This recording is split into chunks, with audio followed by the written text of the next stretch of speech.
la première, 15h-16h. Majuscule, Eddy Kakelbergs. Bonjour, des questions très sérieuses en tête de cette édition. Faut-il rééditer les pamphlets antisémites de Louis-Ferdinand Céline ? Gallimard va le faire, c'est une question de temps. Et puis aussi le Mein Kampf de Hitler ou bien les écrits de Maurras. La question est évidemment majuscule. Pour nous réconforter ensuite, il sera aussi question du concours littéraire jeunesse de l'UNICEF avec Maxime Chatham. Et puis de langue française toujours en fête et de ses expressions. De Larousse qui s'est lancé dans le roman et l'essai. Et nous terminerons avec Iradei, la nouvelle série BD La colère de Dieu. «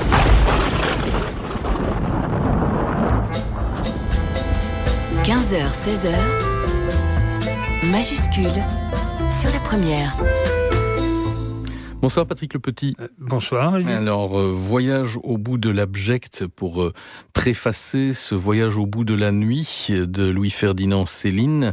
Il est toujours en demi-teinte question de republier les textes les plus antisémites de Céline. Il faut ou il faut pas ? Alors d'abord, je pense qu'effectivement, les textes de Céline seront republiés parce qu'il ne s'agit que d'un retrait tactique de la part de Gallimard, qui a compris les remarques qui lui étaient faites à propos de l'historien de la littérature Tetananzi chargé de préfacer l'ensemble. Il va sans doute s'entourer d'un corpus d'historiens, mais il va republier, c'est certain. D'ici 2 ans, la question va revenir sur le tapis. Et ensuite, faut-il republier ? Oui. Oui, je pense que oui, parce que en 2031 ou plus tard, les pamphlets vont tomber dans le domaine public, et quand ils vont tomber dans le domaine public, n'importe qui pourra les publier, mais sans appareil critique. Alors tant qu'à faire, comme ils seront republiés de toute façon un jour ou l'autre en France, il vaut mieux que ça soit avec un bon appareil critique. Je pense que quand même il faudra le faire.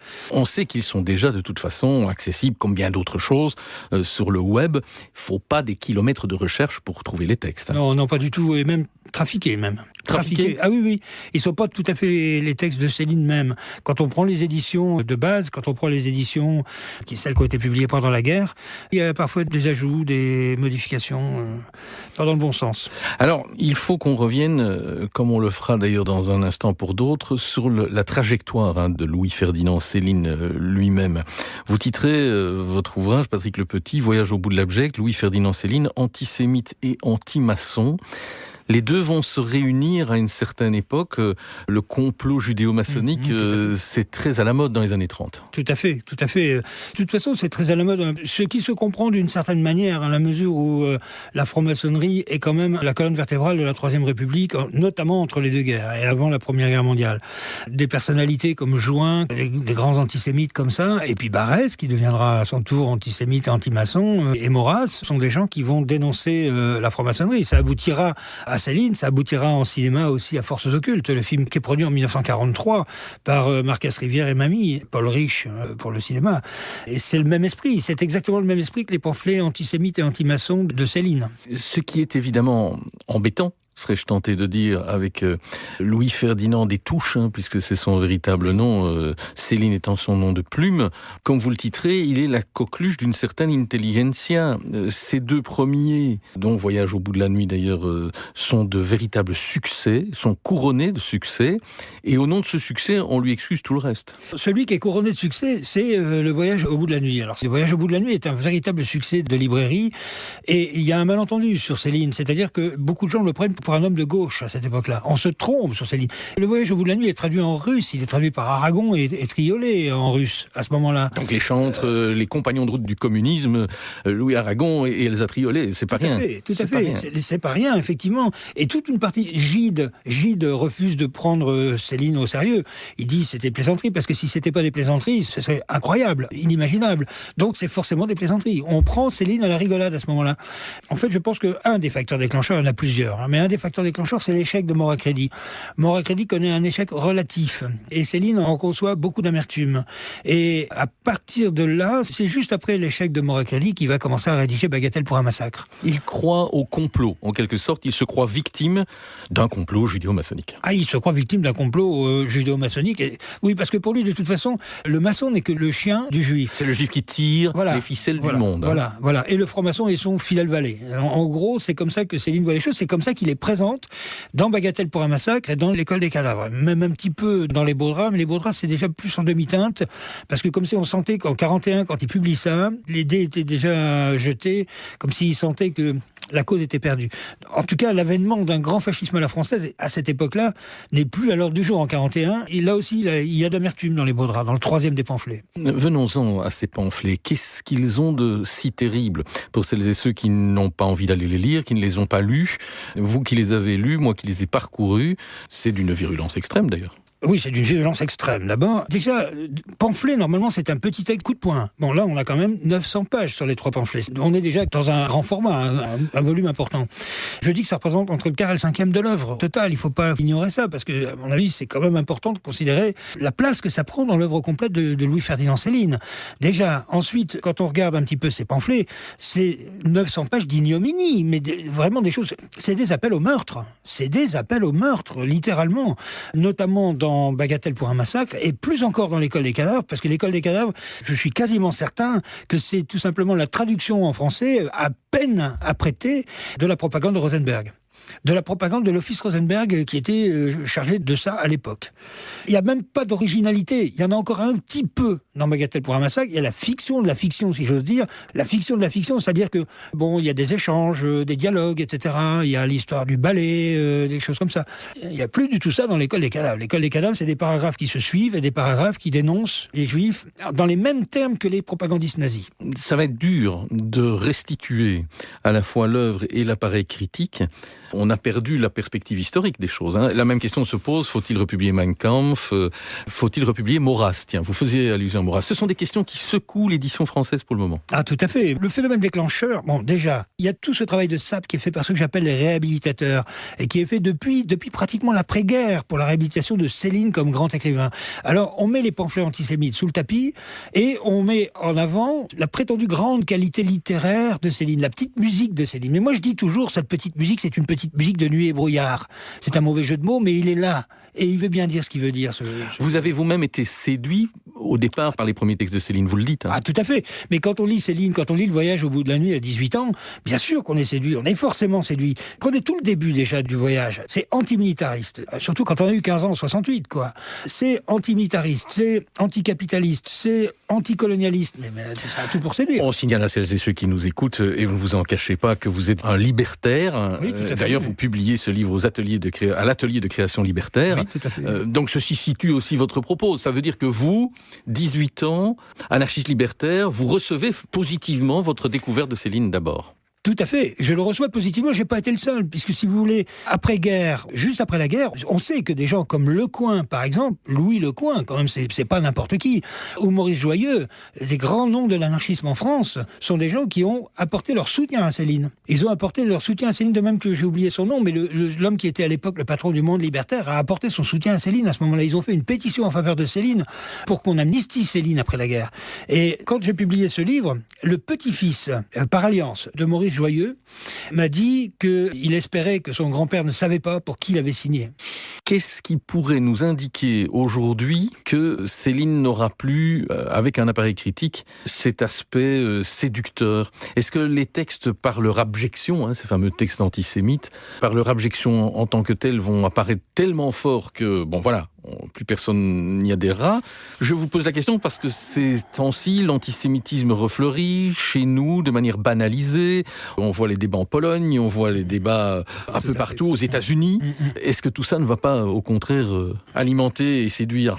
Forcément, il y a le risque. C'est un pis-aller, la réimpression des pamphlets avec un appareil critique. Mais de toute façon, ils vont être réimprimés et ils seront réimprimés, alors sans aucun garde-fou.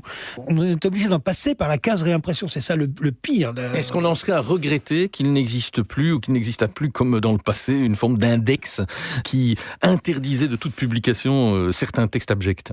Alors, ma réponse va être ma réponse d'homme, avec tout le parcours que j'ai. Ce sera non, parce que je suis hostile à toute forme de censure. Vous seriez un adepte plein et entier du premier amendement aux États-Unis sur la liberté intégrale de propos. Tout à fait. À partir du moment où on entre dans le processus de censure, on peut tout censurer.